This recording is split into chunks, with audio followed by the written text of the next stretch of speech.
blessings and love so that they can be one with you, Father God. We ask you, Lord, to always keep us safe from any distress, fear, anxiety, depress, and any weaknesses that will bring us down and wash away from this place and from ourselves. Wash away all the negativity and pain and fill us with your love and positivity. You are our Savior and you are God in heaven. Lord, we want to thank you for bringing us together here tonight and every Thursday to praise and worship you, Lord, and to acknowledge the good works and appreciate the message you will shower upon us. We thank you for always protecting us from any evil spirits and keeping us safe, keeping us shielded with you as our guardian angel. Holy Spirit, come and surround us with your glory and grace. Continue to guide and protect us. Bless all the youth, instrumentalists, choir. We claim answered prayers and victory in Jesus' name. Amen. We give you praise and glory to you, O Lord. Let's all pray together. Our Father, who art in heaven, hallowed be thy name. Thy kingdom come, thy will be done, on earth as it is in heaven. Give us this day our daily bread, and forgive us our trespasses, as we forgive those who trespass against us. And lead us not into temptation, but deliver us from evil. Hail Mary, full of grace, the Lord is with thee. Blessed art thou amongst women, and blessed is the fruit of thy womb, Jesus. Holy Mary, Mother of God, pray for us sinners now and at the hour of our death. Amen. Glory be to the Father, and to the Son, and to the Holy Spirit. As it was in the beginning, is now and ever shall be, world without end. Amen. Amen.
Feel the presence of the Lord and welcome His Spirit into this place, into our hearts, and into our minds.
Father, Son, and Holy Spirit.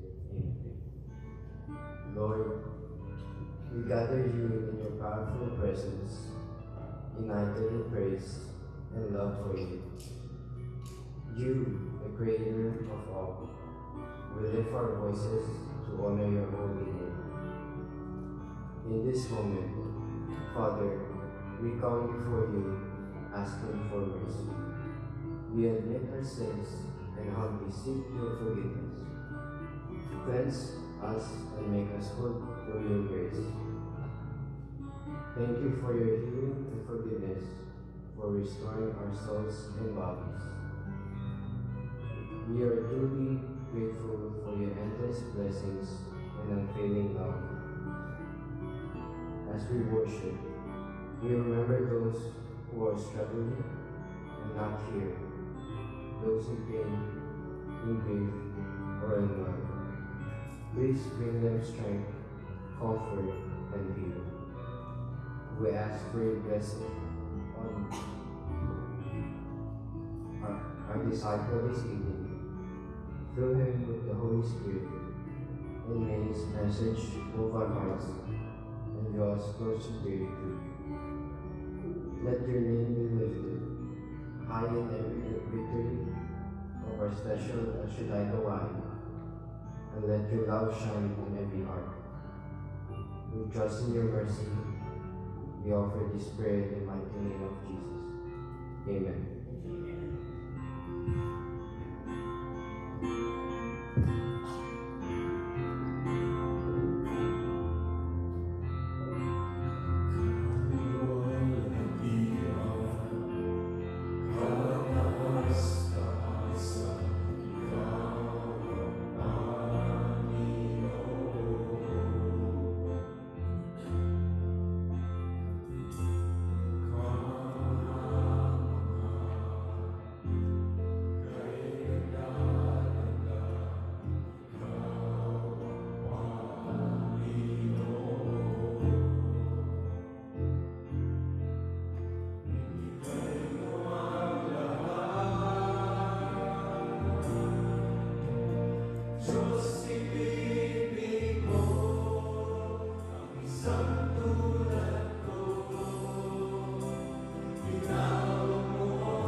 Bago po yan ang ating pong guidelines. A, be accurate. B, be brief. C, be Christ-centered. And D, do not preach. Kasi nandito po si Brother Fred. Amen. Amen! So, sino po gusto mag-share? May galing pong Pilipinas. My parents. So, I would like to call on my parents.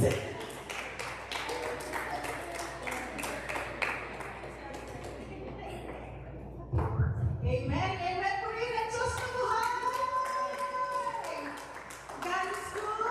All the time. All the time. God is good. Thank you, Lord, at pinabalik po namin ang aming pasasalamat sa ating Yahweh El Shaddai at kami po ay nakabalik ng maluwalhati muli dito sa ating ubasan. Thank you, Lord. Thank you, Yahweh El Shaddai. Truly, our God is good all the time. Dahil po, kami po ay actually may mission. Itong si Brother Husband, bakit nga ba tayo umuwi sa Pilipinas?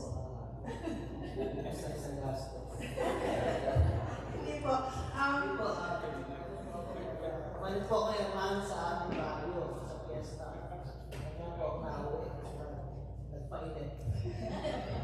Ito po Lord sa pagkabuhay at sa guidance. Salamat. Dapat po natin po salamat sa ating Yahweh El Shaddai. At maraming salamat po sa mga ginamit ni Yahweh El Shaddai at naging matagumpay ang kanilang fiesta, naging smooth, ang lahat po naging smooth ang turnover kasi halili po siya. So, naging maayos po lahat ang aming fiesta dun sa kanilang baryo. At maraming salamat po sa mga ginamit talaga ni Yahweh El Shaddai mula sa aming pamilya at mga in-laws, mga relatives, talaga pong nakasuporta sila sa amin. Kami po ay sobrang spoiled nung kami po ay nasa Pilipinas. At talaga namang ang suporta ng bawat isa na alam kong si Yahweh El Shaddai ang nagbigay at talaga namang pinagnubayan kami niya na maging matagumpay ang aming misyon sa Pilipinas. To God be the glory. Thank you, Lord! Thank you, Yahweh El Shaddai. Amen. Thank you, Lord, for bringing my parents safe and sound. Back to Tina to po. Tina po ako si Tina. Anyways. Sino pa po gusto mag-share? May nag-birthday po? Somewhere there? Si Mami Kagita.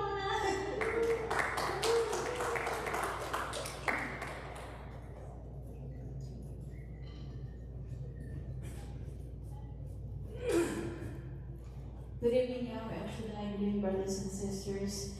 God is good. All the time. And all the time. God is good. Amen. I would like to give thanks and bring back all the glory and honor to the Lord for the gift of life. Yesterday, I turned 21.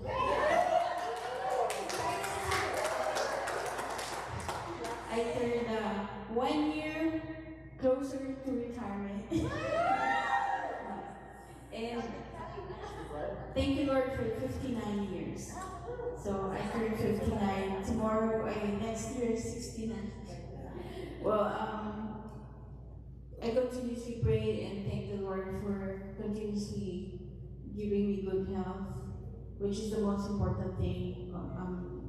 Beyond any other things in life, it's really good health that we really praise for. And I thank the Lord for giving me a husband who's very supportive and a daughter who's always there. And for all the priests that support me and also continuously prays for me. And to all our brothers and sisters here in Alhambra, Orange, thank you so much for the prayers that you continue to provide for all of us, especially those that need healing. And we claim and we know that everybody who needs healing will be healed in God's perfect time. And thank you very much, and God bless us all. Sino pa gusto mag-share? No more? Going once, going twice, okay. Announcements! Hi, Basti! Announcements, May 17th. May 17, Sunday, Orange County Anniversary. May 31, Sunday, Monthly Praise and Worship, sponsored Group 2. June 20 and 21, 35th USA-Canada Anniversary to be held in Montreal, Canada. Pupunta po ba kayo? Amen. Amen. Will the Holy Spirit be unto us to attend all these activities? Amen. Amen. Amen. Baka ko lang,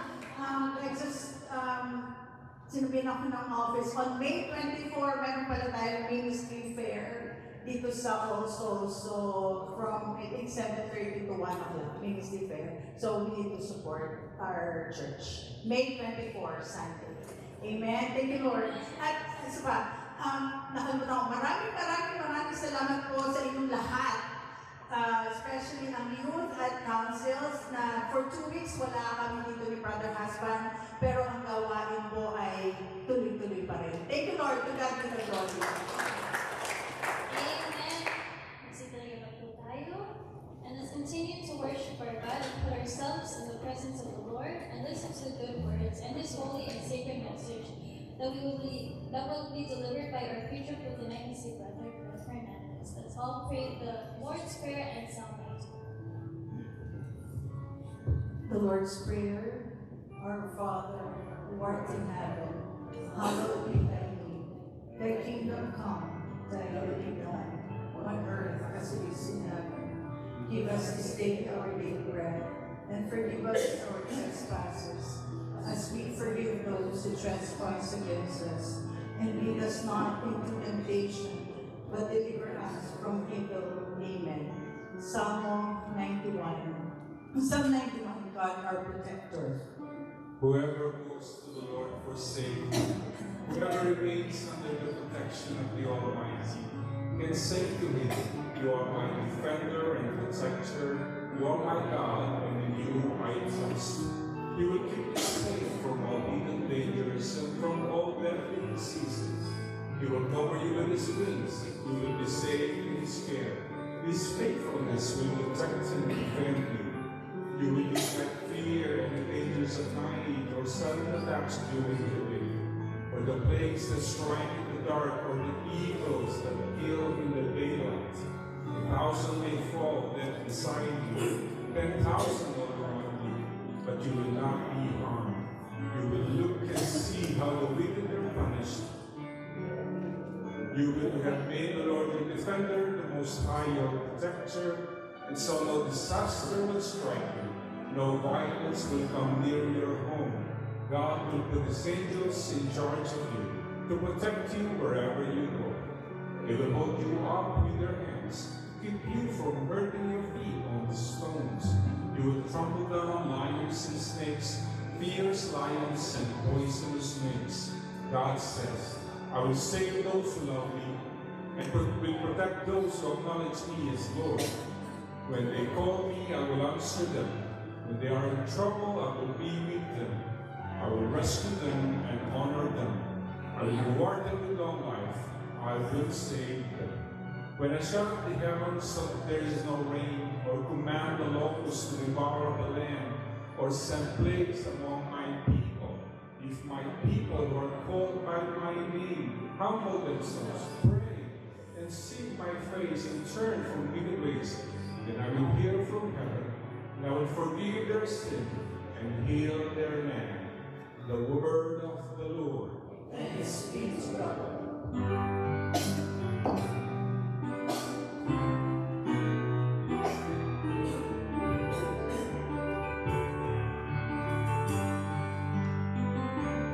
Bless the Lord, O my soul.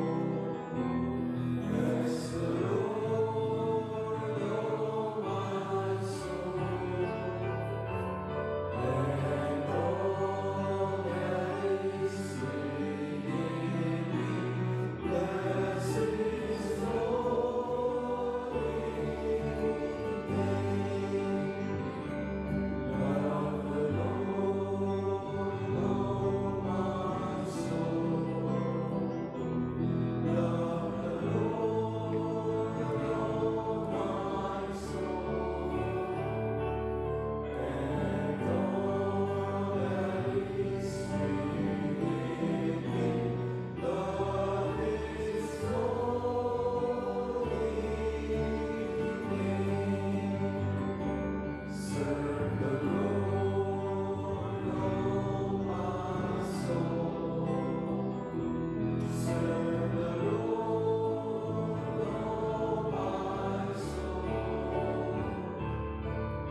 the Son, and of the Holy Spirit.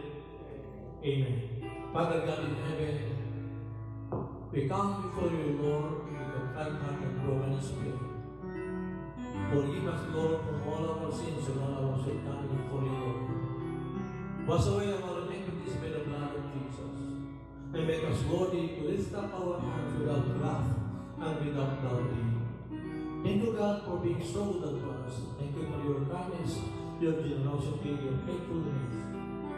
You are our God who is more than enough, worthy to be praised and worshiped. Indeed, Lord, from the rising of the sun to its going down, our praises will always be in our mouth, O God. Thank you for your goodness. Thank you for your grace. Thank you for your love. Bless each and every one of us that we're able to come, O God. Bless all the effort, every members of the household that they represent, O God.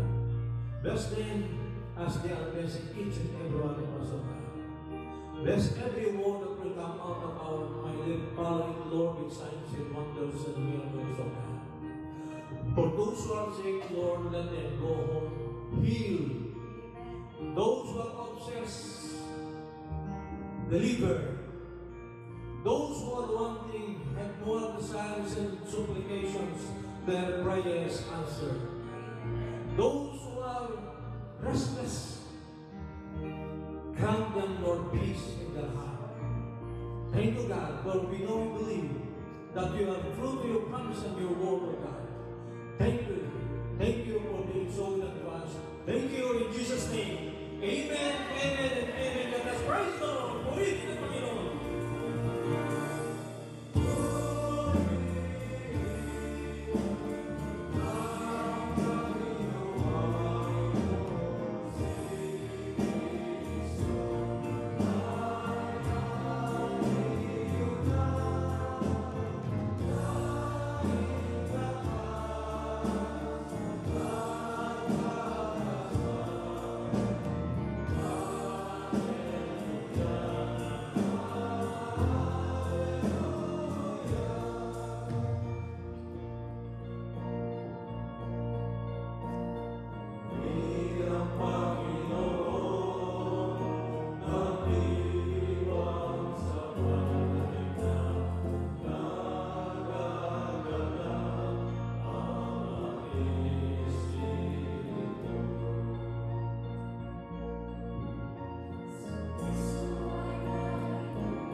Good evening, everyone.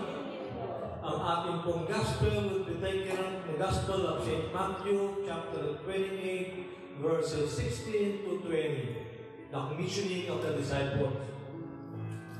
The 11 disciples went to Galilee, to the mountain to which Jesus had ordered them. When they saw him, they worshipped, but they doubted. Then Jesus approached and said to them, "All power in heaven and on earth has been given to me. Go therefore and make disciples of all nations, baptizing them in the name of the Father and of the Son and of the Holy Spirit, teaching them to observe all that I have commanded you. And behold, I am with you always until the end of the age." Punta ang 11 tagasunod ni Jesus sa Galilea, doon sa isang bundok na sinabi sa kanila ni Jesus. Nang makita nila si Jesus, sumampa sila sa kanya kahit na ang ilan ay may pagduludan. Nang lumapit sa kanila si Jesus at sinabi, "Ibinigay sa akin ang lahat ng kapangyarihan sa langit at sa lupa. Kaya puntaan ninyo ang lahat ng mga lahi at gawin silang mga tagasunod ko. Bautismohan ninyo sila sa pangalan ng Ama at ng Anak at ng Banal na Espiritu. Turuan ninyo silang sumunod sa lahat ng inuutos ko sa inyo at tandaan ninyo, lagi ninyo akong kasama hanggang sa katapusan ng mundo." Mga kapatid ko sa pananampalataya, the Gospel of the Lord.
Pwede rin po kami siupo, mga kapatid.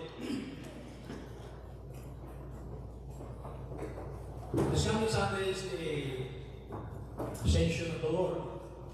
Amen. What is the significance of the Ascension?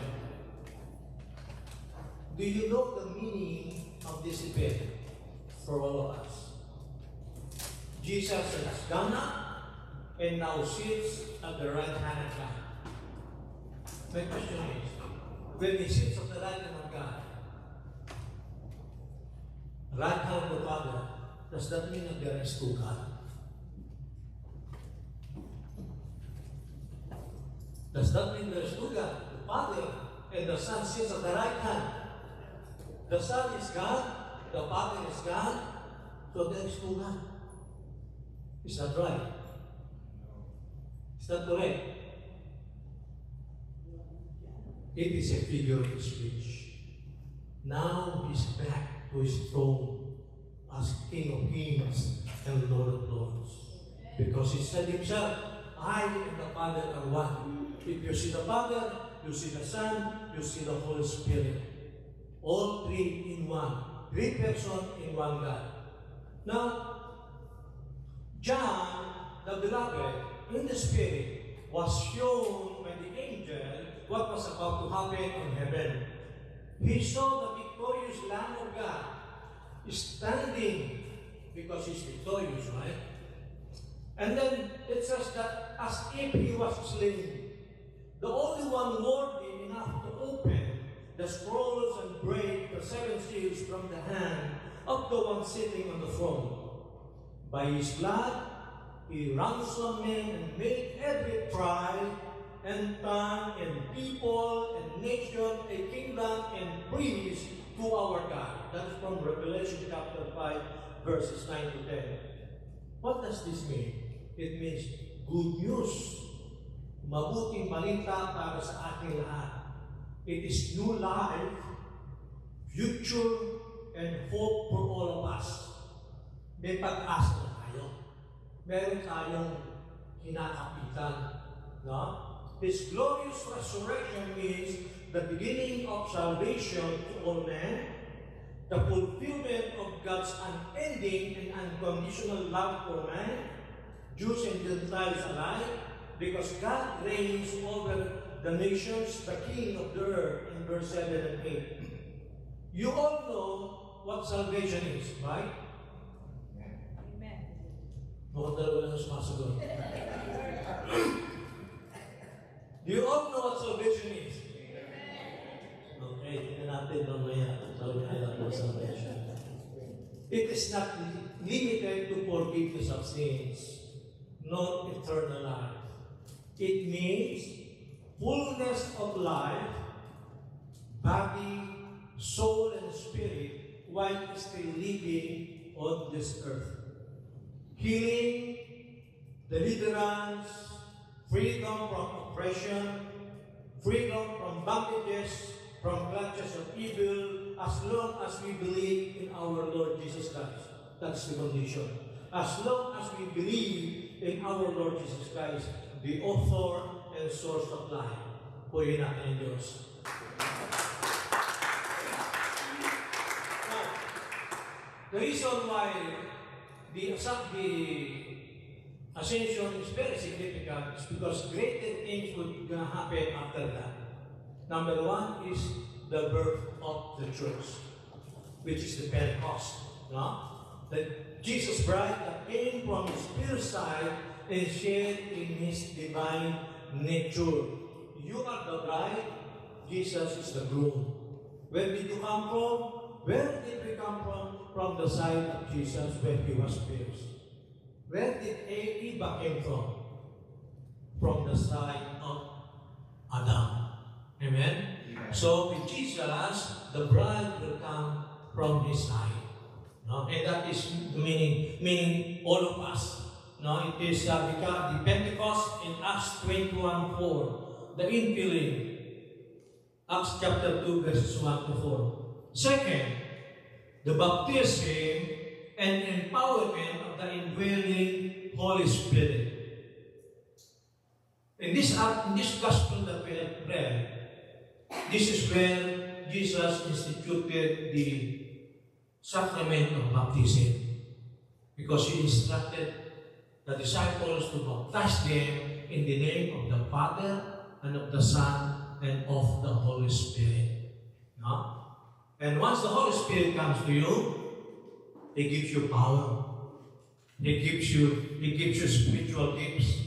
No? In Acts chapter 2 verses 17 to 18, chapter 1 verse 8. Number 3 is the commissioning and proclamation of the good news of salvation to every creature in the whole world.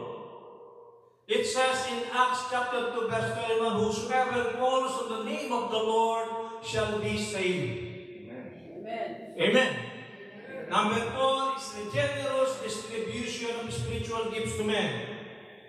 In Ephesians chapter 4 verses 7 to 13, each one of you may become apostles, prophets, evangelists, pastors, teachers, administrators, leaders, or probably givers because of God's mercy. Now, Jesus opened the way for all of us to live and exist in this world. Purihin natin ang Diyos. In verse 17, when the disciples saw Jesus, what did they do? Anong ginawa ng mga disipulo na nakita nila si Jesus kung sa ating binasa?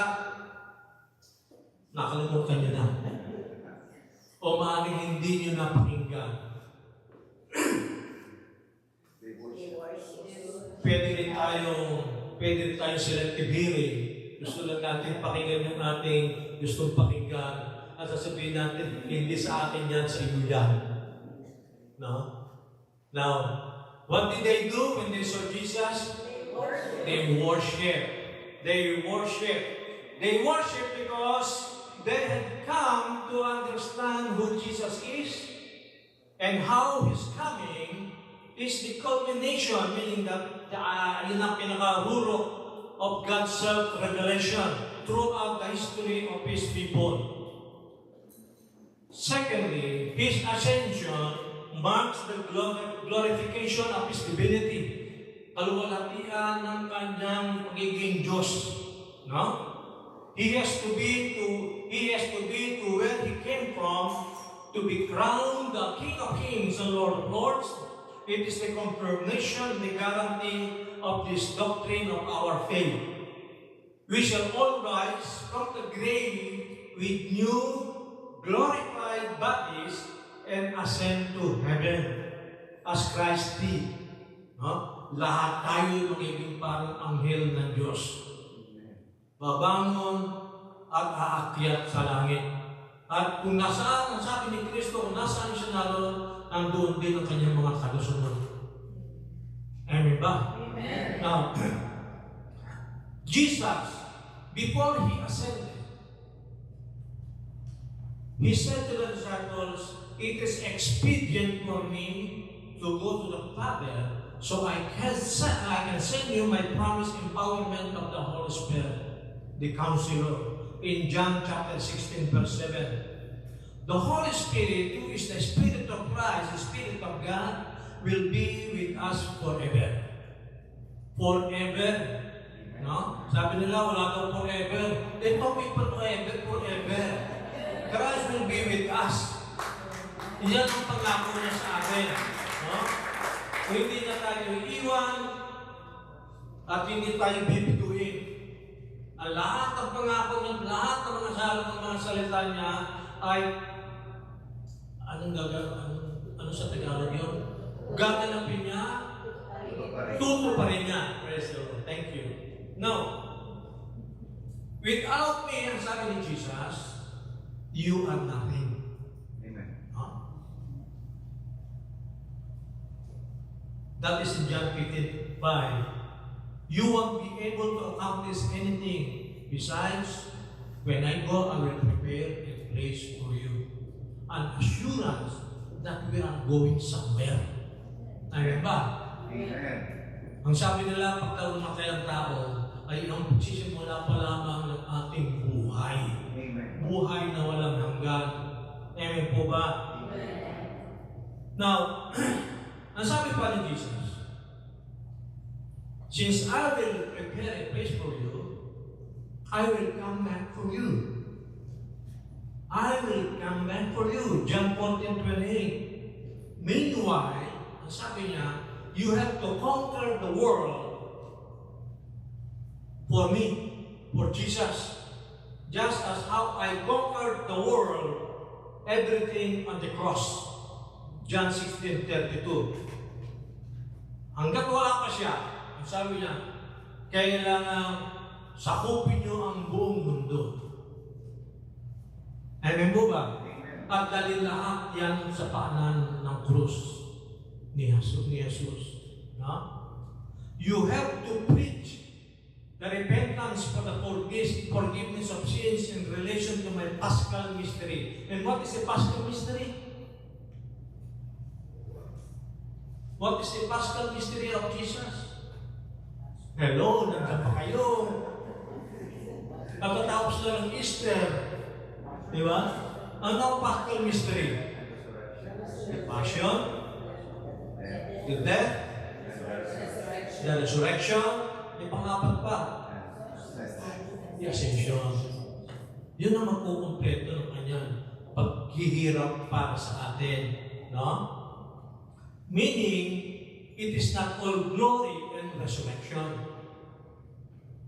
It is coupled with persecutions in Calvary. Hindi kayo pwedeng makarating sa Calvary without passing the cross.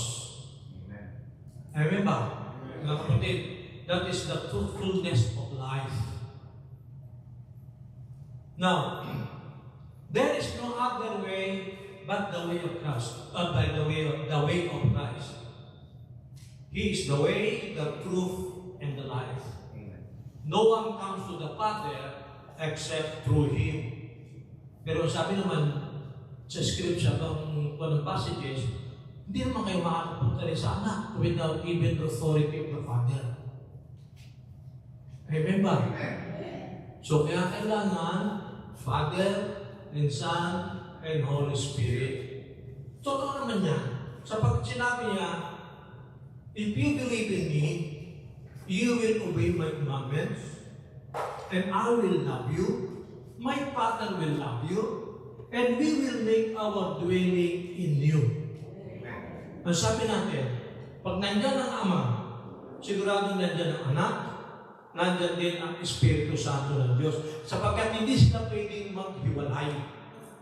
Iisa lamang sila. And we are the dwelling place of the Holy Spirit. If the Holy Spirit is in us, meaning the Holy Family is in us. The Father, the Son, and the Holy Spirit. What a tremendous power for all of us who believe. Amen. Sabi nga niya kay Martha, if you will just believe, kasi sabi niya, Lord, 4 na araw nasa loob ng libingan ng aking kapatid, nangangamoy na yan. Ano sabi ni Jesus? Martha, if you will just believe, you will see the glory of the Lord. Amen. Just believe. Meaning, if you will believe, you will be healed. Amen. If you will believe, you will be delivered. Amen. If you will believe, you will prosper. Amen. Amen. If you believe, you will become victorious in everything in this life. That is what the Lord is saying to us. Now, in verse 20, second point, He says, teach them to observe all that I have commanded you. You see, in our gospel, the Lord has told the disciples to evangelize, to baptize, and then afterwards, to teach.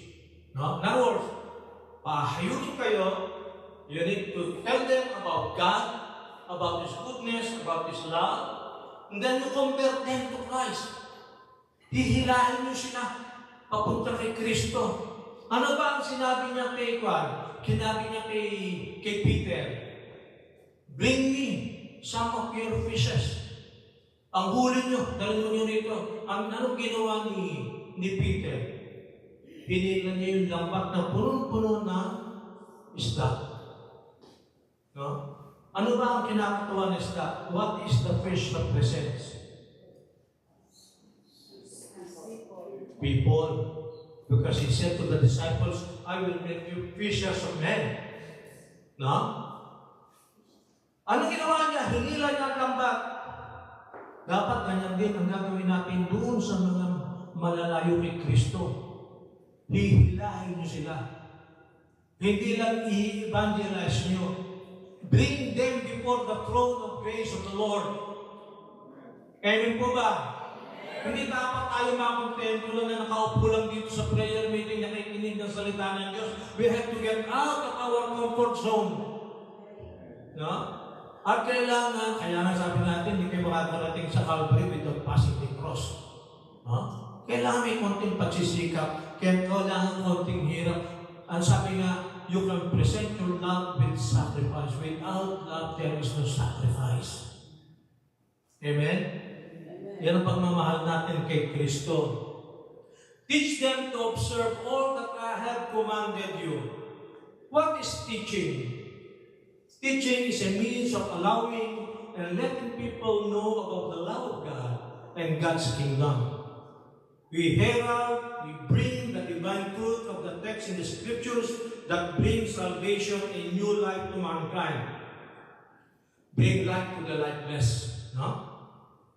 It is basically motivational and is organized for the purpose of evaluation. Mark 16, verses 15 to 16. It means also to educate. Acts 20:28, 1 Peter 5:2. it also encourages and enlists, meaning to engage them, not only to convince them, but to persuade them, to engage them, to practice and lead the Word of God. Amen po ba? Ephesians 4:12. And what is the Word of God? Kayo ba naniniwala na ang salita ng Diyos ay totoo? Tunay? Makapangyarihan? Mahirap mga sagot nyo ha, para hindi kayo sigurado ha. Naniniwala ba ang salita ng Diyos ay totoo? Amen! Praise the Lord! Because the Word of God, ang sabi ay, is quick, powerful, and sharper than any two-edged sword, piercing even to the dividing asunder of soul and spirit, and the joints and marrow, and is a discerner of the thoughts and intents of the heart. Hebrews chapter 4, verse 12. What do you mean by quick? It means fast, living, alive. The words that I have spoken to you are spirit and life, Jesus said in John 6:33. His words live, move, alter circumstances, and creates life. Tuwan nyo? Meaning to say, kung kayo may problema at nasa mabigat na suliranin,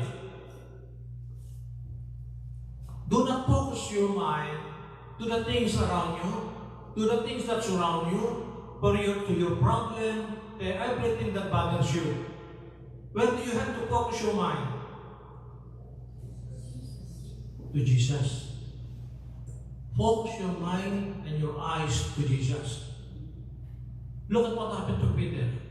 He was looking at Jesus. Lord, let me walk also on the water. Because he was looking at Jesus. And Jesus said, come. Nakalakad siya. But then what actually happened afterwards? He started to sink. Why? Because he changed his gaze from Jesus to the big waves around him, doon sa mga malalakas na hangin. No? Those are the problems of life. Represents the problems of life that sometimes it's all our energy, mind, soul, and spirit. Na parang tayo pinagtakluban ng daigdig, ng langit at lupa, na hindi na makababa ng bahay, hindi na makapag-socialize, sapagkat natatakot, nervyos, no? We are afraid of rejection, of what the people may say to us, that we are a failure, we are not achieving anything. That's actually what happened. Now, what I'm saying is, look at what Peter did. What did Peter say? Ano sabi ni Peter? Lord, save me. Ang ibig sabihin nun, mag-pray tayo. Mag-pray tayo. Even to shout our intentions para matawag natin ang pansin ng Panginoon. Kung sa dami ng mga humihingi sa Kanya, abala siya. Di ba?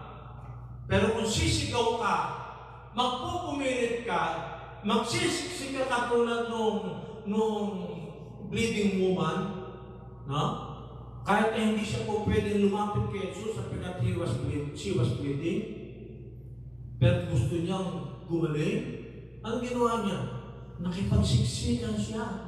Mahawakan ko lang ang lalayan ng kanyang damit, ako ay gagaling. Paulit-ulit niyang sinasabi yan. Mahawakan ko lamang ang laylayan ng kanyang damit, ako ay gagaling.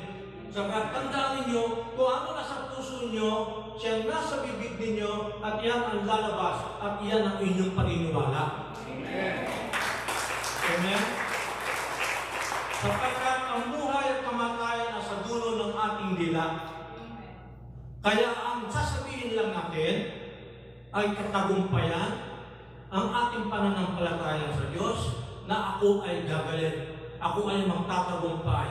Ako ay makakabayad sa aking mga utang. Ang anak ko ay gagraduate. Ang anak ko ay magtatagumpay sa buhay. At ako ay mag-aalugan na. Diba? Yan. Alam nyo ba? Mas mahigit ang spiritual realm kaysa sa physical realm. Kung ano sinasabi mo sa physical realm, susunod ang spiritual realm. At sigurado magtatagumpay ka. Sapagkat sinabi niya, while you are still in sin, God has raised you from the dead and seated you at the right hand of Jesus. In the spiritual realm, we're already sitting at the right hand of the Father. Tayo'y victorious na. Tayo nananagumpay na. In the spiritual realm. Kaya tayo, inaangkin na lang natin ang para sa atin bilang anak ng Diyos. Amen po ba? Tayo'y magkakagumpay. Amen. Ano ba ang sabi? The Word of God is powerful from the Greek word dunamis, meaning dynamic, from the word dynamo or dynamite, indicating a moving, powerful force that affects everything in its path or transforms all that it touches like fire or tsunami or tornado. No? Ganun kalakas ang salita ng Diyos. He will wipe out everything before Him. Pabayaan niyo lang ang salita ng Diyos. Huwag niyong pipigilin. And He will do whatever He was sent for.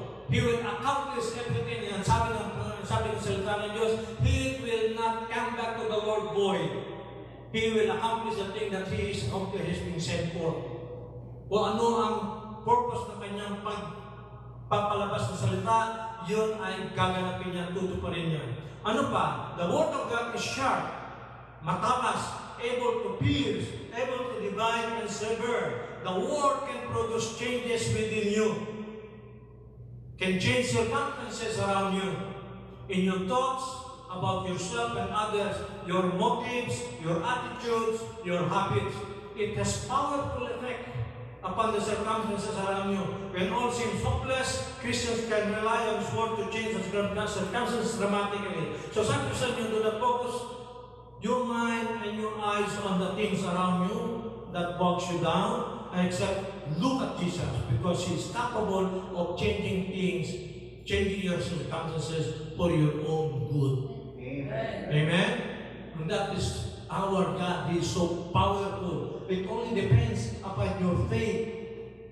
For example, God has promised you, pinangako sa inyo, I am the God that healeth thee in Exodus chapter 15 verse 26. You can boldly say and claim, with His stripes I am healed. Isaiah 53:5. With His stripes I am healed. Napagtagumpayan na niya sa krus. Ipinako niya sa krus ang karamdaman at sakit ng tao. Hindi dapat nagkakasakit ng tao sa totoo lang. No? Kaya, nakakita na ba kayo sila nagpapaglit tapos siya pang bibigay sa inyo ng karamdaman? Doesn't power, doesn't make sense. No? Kaya niya ipinako sa krus ang mga karamdaman ng tao. Now, because God has promised you, give and it shall be given unto you, good measure, pressed down, shaken together, and running over, they will pour into your lap in Luke 6:8. You can boldly say and claim, I will not gonna worry about anything. In everything, with prayer and thanksgiving, I will make my request be known to God. Amen. Kasi nag-pray kayo. Sinabi nyo sa Kanya kung ang pangailangan nyo. Hindi kayo po pwedeng tumahimik lang at sasabihin nyo, alam na ng Diyos kung anong pangangailangan ko. Amen. Ilan sa atin ang guilty sa ganoong paniniwala? Marami. No? But, dito sa atin, sa LCRA teaching, nung na-involved ka sa LCRA ministry, hearing the Word of God, nalaman natin na kailangan pala talaga tayong manalangin. We have to make our request be known to God. Ano sinabi niya kay Bartimaeus? Tawagin niyo si Bartimaeus. Dumating. Ang sabi ng Panginoon, what do you want me to do to you? Alam naman ni Jesus na bulag siya. Bakit tinanong pa niya? What do you want me to do to you? Meaning to say, anong gusto mo? Anong pangangailangan mo? Sabihin mo sa akin. Ang ibig sabihin, you are humble enough to present to the Lord and say to Him, Lord, I deeply need you. I deeply need your help. I need something from you. Pinalumpig, nagaling ka ng iyong pananampalataya, ang sabi niya kay Bartimaeus. Praise the Lord. Purihin natin ang Panginoon. Now, Jesus' teachings among others include basically repentance. From Luke 24 verses 47 to 48, it says there, repentance for the forgiveness of sins would be preached in His name to the whole world, starting in Jerusalem. And in verse 48, you were witnesses of these things. Ang ibig sabihin, kung natanggap nyo ang pagpapala ng Diyos, naramdaman nyo ang kanyang kabutihan, kinakailangan gantihan natin. Amen po ba? The question is the commissioning of the disciples restricted to His original disciples? Yung sinabi niya, make disciples of all nations. Go therefore with disciples of all nations, baptize them in the name of the Father, Son, and the Holy Spirit. Sila ang ba yun? Ano pala sagot?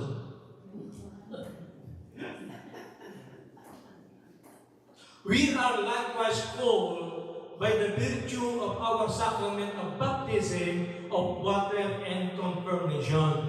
No? We are called to be lay missionaries. We partake, nakikibahagi tayo of Jesus' kingship, of His priestly ministry, and Him being a prophet, being a teacher of the Word of God. Besides, we belong to the body of Christ, and Jesus is the head. Do you believe in that? Amen. The head and the body are always together. Hindi po pwedeng separate yan. Nakita na ba kayo ng katawan na walang ulo? Of course not. Diba? Lagi magkasama yan. Alright, the body and the head are always together. We are all members of the body of Christ, meaning to say, Jesus is here. Amen. Jesus is here! Praise the Lord! Ang kanina ngayon pa lamang answer prayer na kayo pag nag-lift up kayo ng inyong prayer request because Jesus is here. Amen po ba? Praise God! So whatever the mission of the head, meaning Jesus, the body follows. Jesus said, as the Father has sent me, so I sent you. His further instructions was that in order to be a good and effective witness, we need to be clothed and empowered with the power of the Holy Spirit, and we ourselves need to experience the salvation of God first. Anyone, before he or she can stand up here and proclaim the Lordship and Saviorship of Jesus, before he can say that, he needs to repent of his old wrongful ways and become fruitful. Fruitful, bear fruits that will last. We should become witnesses ourselves. Jesus said, I came to serve and not to be served, so you should do likewise. Hindi tayo pwedeng magreklamo. Hindi natin pwedeng sabihin, Lord, matanda na po ako, masakit na po tuhod ko, hindi na po ako po pwedeng humayo at magpahayag ng inyong salita. Nakita niyo si Brother Mike, hindi na nga makapagsalita, pero nakaupo pa rin, nagpapahayag ng salita ng Diyos. Till his last breath. We should follow likewise. He should be our model of being a good Christian in serving the Lord. No? John the Baptist preached repentance for the forgiveness of sins in Luke chapter 3 verse 3. Sinasabi ko lang sa inyo ito for you to know the importance of repentance. Jesus preached repentance for the kingdom of God is at hand at the start of his ministry. When he came to know that John the Baptist was killed, he started his own ministry. No? At ang unang-una niyang sinabi is repentance. Repent because the coming kingdom of God is at hand. Mark chapter 1 verse 15. Peter proclaimed, repent and be baptized for the forgiveness of sin in order to receive power when the Holy Spirit comes upon you in Acts 2 verse 13. He further said that the promise of the Holy Spirit is made to you and to your children and to all those far off, whomever the Lord our God will call in Acts 2:39. Repentance is more than just being sorry for the wrong things that you have done and still doing. No? It involves a decisive action to completely stop from committing sins and turn around and start a new life in the power of the Holy Spirit. And that should be coupled with honesty and humility. Honesty, admitting that there are things in our lives that are wrong and need changing with God's love. Amen po ba? Amen. Alright. Siyang lawas na lahat. Pwede pa tayong magsayo. Close our eyes. Lift up our hands to God. We will lift up our prayer request later on. But first, I would like you to close your eyes and picture unto mind our Lord Jesus Christ while our choir is singing, Come Holy Spirit and fall afresh on me. Connect to Jesus. Connect to Jesus. And tell Him you are sorry for your sins, that you made a mistake. Ask Him to come to your life.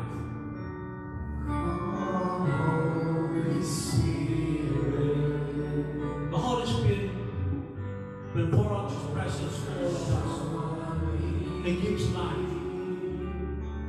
You fill us with God's presence. Thank you, God, for this wonderful moment. Thank you, Jesus.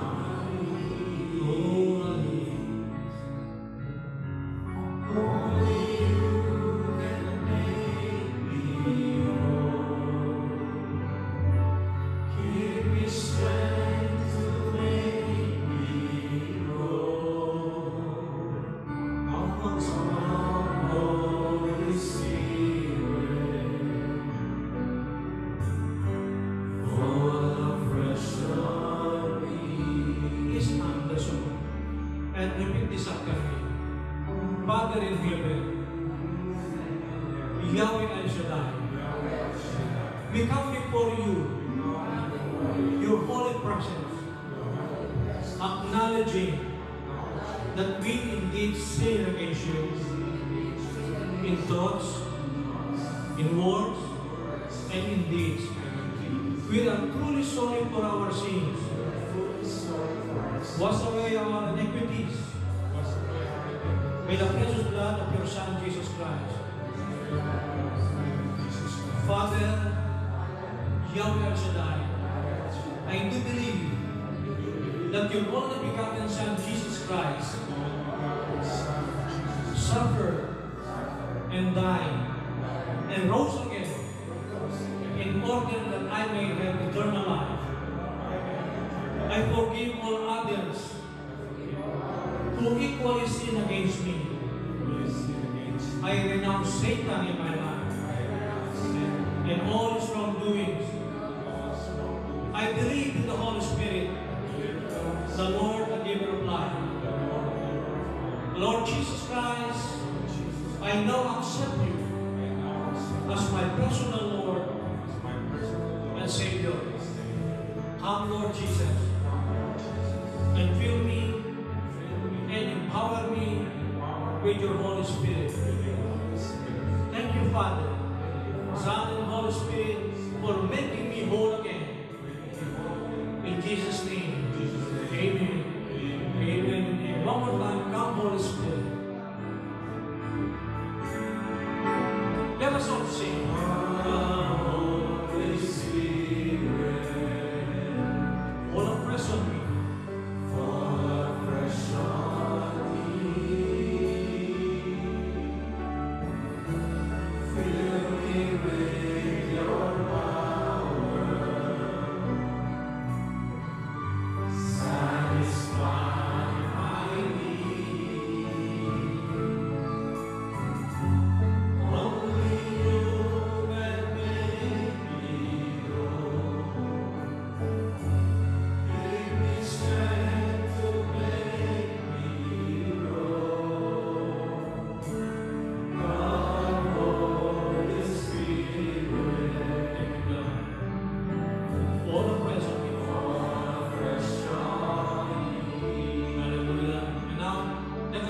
our prayer request to God, our love offerings.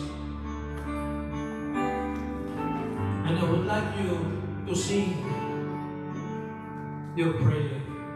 I know the Lord will make a way for me. Sing this song. Sing your prayer to God. Because St. Thomas Aquinas said, when you sing your prayer, you are praying twice.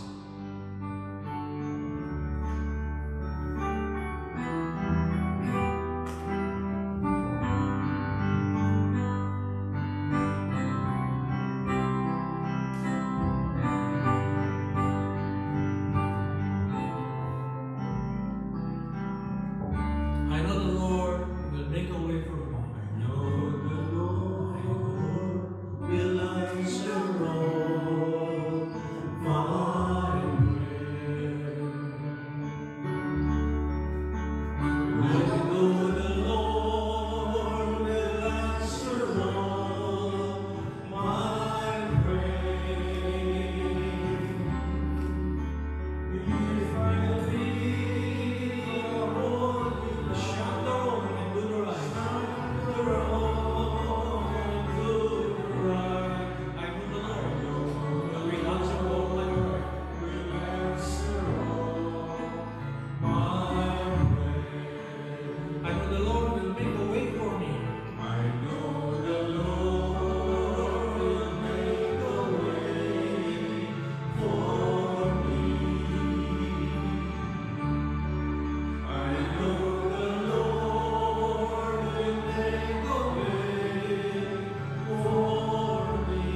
If I leave you all alive, if I lead a holy life, shine the wrong and do the right, I know the Lord will answer all my prayer. Father God, thank you very much for this wonderful holy moment that we can give back our prayer unto you. Thank you, God, for the fruitfulness of your word and your promises to all of us. We are claiming and holding on your promises. We know, Lord, that you promise that you will never abandon us nor leave us, O God.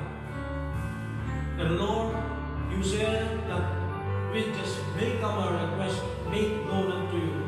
Father God, nandito sila sa harap nyo, hawak-hawak sa kanilang mga kamay, ang kanilang mga panalangin, alikan sa buhay, ang kanilang mga pangarap, ang mga sa kagustuhan nila, Panginoon. Pati na ang kanilang mga mahal sa buhay na wala rito, Panginoon, being represented by each and every one of them. Touch them by the power of the Holy Spirit, O God. At inaangkin ang po namin ang kasagutan sa aming mga panalangin. In Jesus' name, Amen. Amen. Amen and amen. And Lord, for those who are sick, touch them from the crown of their head to the sole of their feet. For those who are being oppressed, I break the power of the spirit of oppression in the name of Christ Jesus. Father God, thank you for answering our prayers in Jesus' name. Amen. Amen and amen. Let us give thanks to the Lord.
brother Fred, whom you continue to use to share the good news of your Lord and inspire us to walk in our faith.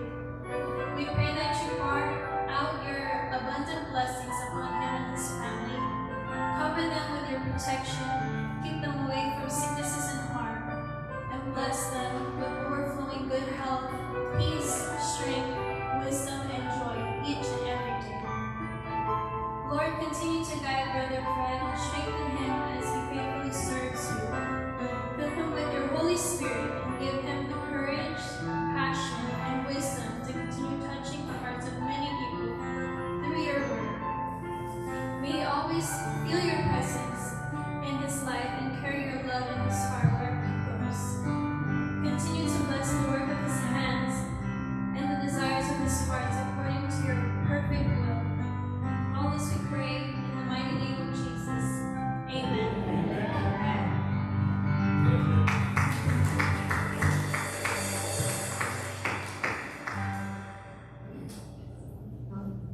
Thank you all for another successful and blessed night.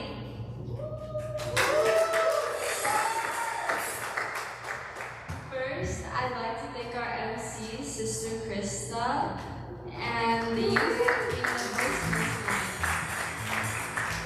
But also, I'd like to thank our disciple, Brother Fred Hernandez, and his wife, Sister Mitz. As well as all our instrumentalists, Brother Noli for the BTS, and our parents and all who is able to join us here today. We would also like to acknowledge the presence of the beloved NorCal family.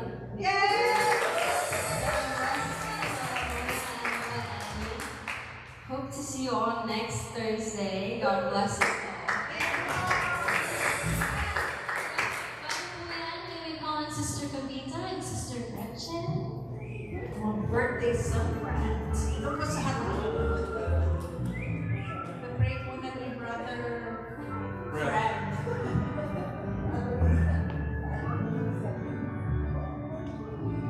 Okay, please raise your hands towards them. Thank you, God, for the wonderful gift of life for both of them, oh God. We pray continuously, bless them with your presence, the crown of the head and soul of their feet. Not only them, oh God, even every member of their household, on wherever they go, let them be restored with peace and love and joy and power and unity of your Holy Spirit, oh God. And grant the desire of their hearts, oh God. And grant them more life to enjoy, oh God, in the power of the Holy Spirit. Let them serve your people. In Jesus' name we pray. Amen. Amen. Amen.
Amen. Let's bless the food na po.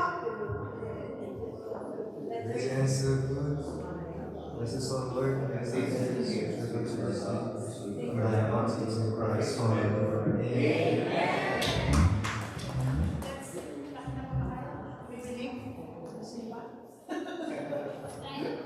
Kain na po tayo. Kain na daw po. Kain na po tayo.